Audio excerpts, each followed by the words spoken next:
Eh ano pong ginagawa ng mga taong dapat nagbantay po sa kaban ng bayan? Nandyan po ang ombudsman, nandyan po yung DOJ, nandyan po ang NBI, nandyan ang CIDG. Nakatakot-takot na intelligence funds ang binibigay sa kanila, confidential funds, para sa ganun bantayan lang ang pera ng bayan. 60 projects na kandidato sa ghost projects. Yusek Cabral, di ba kayo po yung humahawak ng IMS? What does that IMS mean?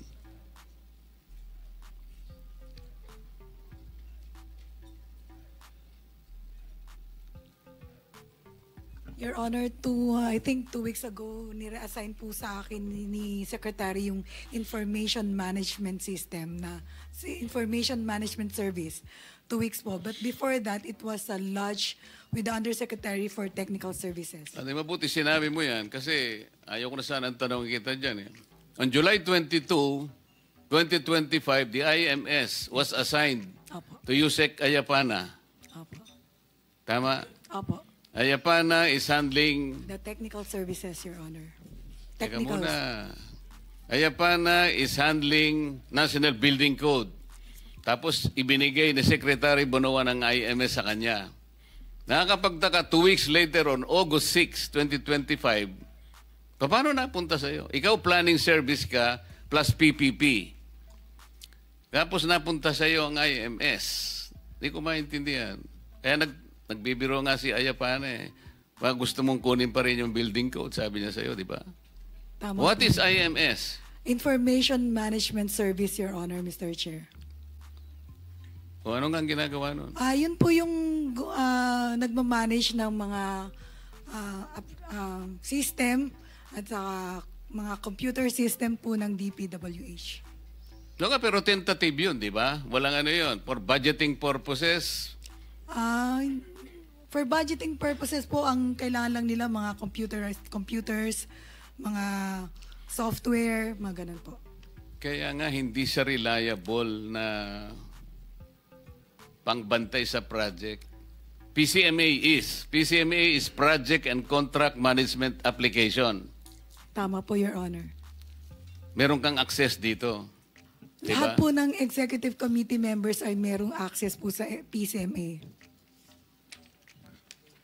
Ikaw ang may hawak din ng MYPS. MYPS po, multi-year programming system ay under ng planning. Yung PCMA po ay under ng Bureau of Construction. Kaya nga, hawak mo pa yung RBIA. Ito yung Roads and Bridges Information Application. Yes, Your Hawak mo Honor. rin yung HDM4, Highway Density Management 4. Mga application po yan, yung RBIA po ay database ng lahat ng national road and bridges asset. Yes, ng ang tinatanong ko lang, hawak mo lahat ito. Sa planning po. IMS, may access ka sa PCMA, hawak mo yung MYPS. Alam nyo kung bakit tinatanong ko sa inyo ito? Yes, Your Honor. No. The purpose of PCMA, ito to provide a centralized, efficient, and transparent platform for monitoring all DPWH infrastructure projects and contracts, including those by administration and negotiated contracts. Tama? Tama po, Your Honor. Yun ang purpose.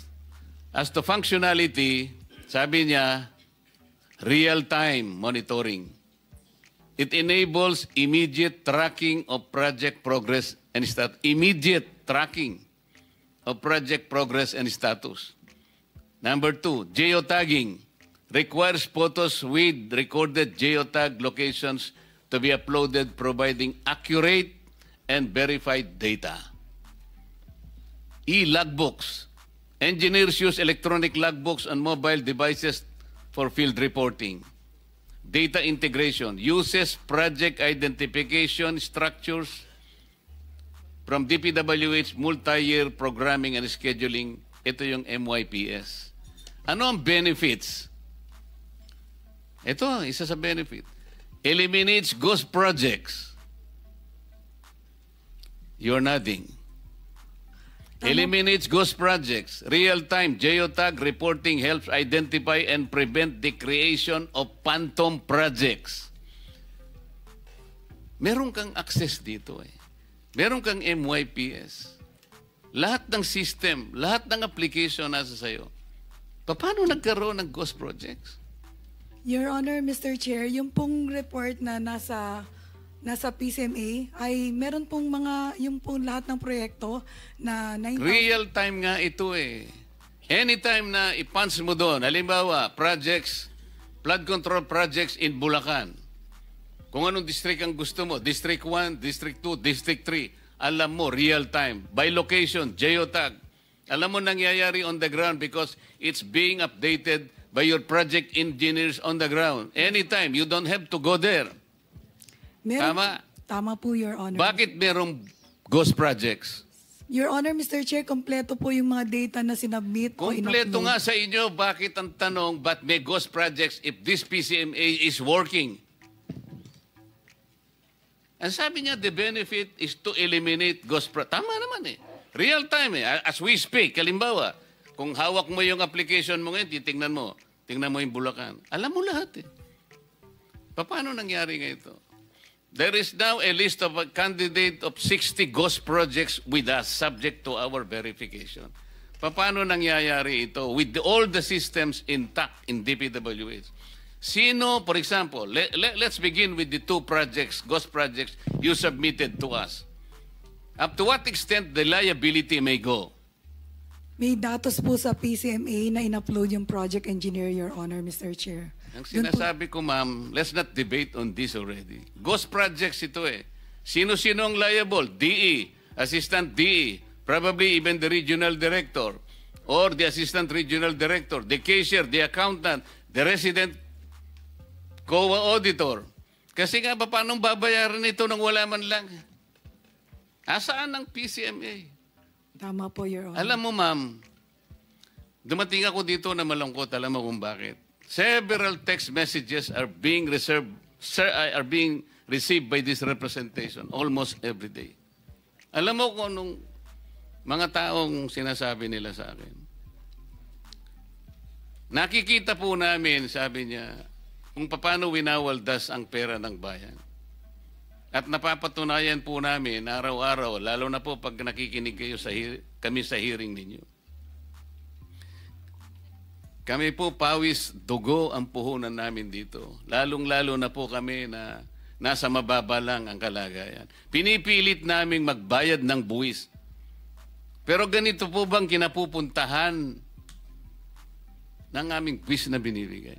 Pwede po ba, kanya, Senator, pwede bang mag-request sa'yo? Pakikita ko sa iyo ang mga text messages mamaya para sabihin ko lang sa iyo na totoong sinasabi ko. Pwede bang ilaban nyo kami na next year wag muna kaming magbayad ng buwis? Sapagkat ito palang kinapupuntahan. What do you think I should tell them? Can you help me provide an answer to these people? Mr. BIR, kung nandiyan ka pa po. Can you help me tell them kung anong dapat kong sabihin sa kanila? Their observation is valid. Pera po nila ito eh. Ganito po ang kinapupuntahan eh. What will I tell them?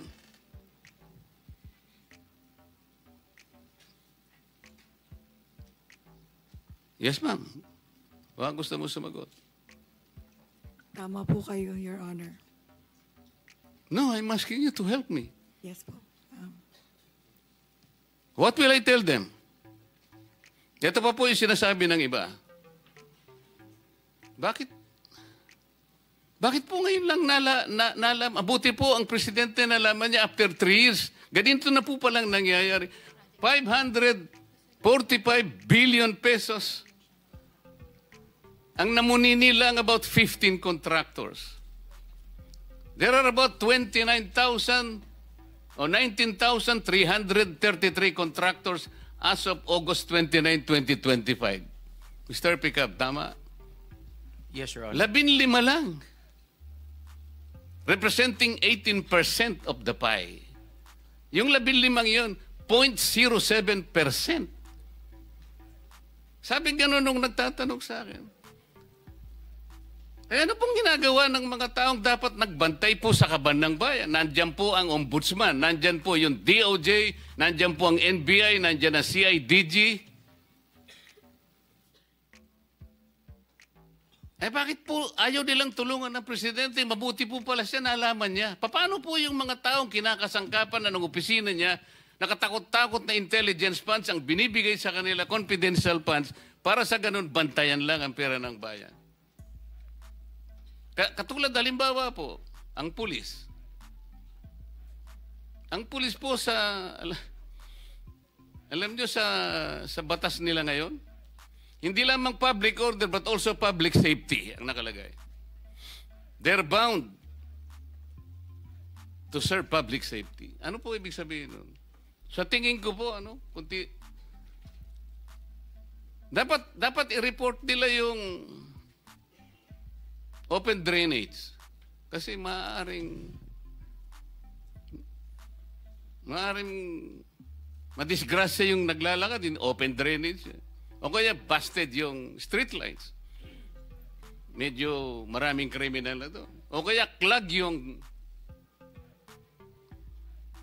paano pa yung flood control? Diba dapat? Maraming magbabantayan dito. Bakit po kanya hindi na po nagbabantay? Mabuti na lang nalaman ng presidente, kahit nahuli na, pero nalaman pa din natin. Anong ginagawa ng mga tao? What am I supposed to tell them? Anong sasabihin ko sa kanila? Alam mo, gusto ko sabihin sa kanila, mga kababayan, alam ko pong malungkot kayo.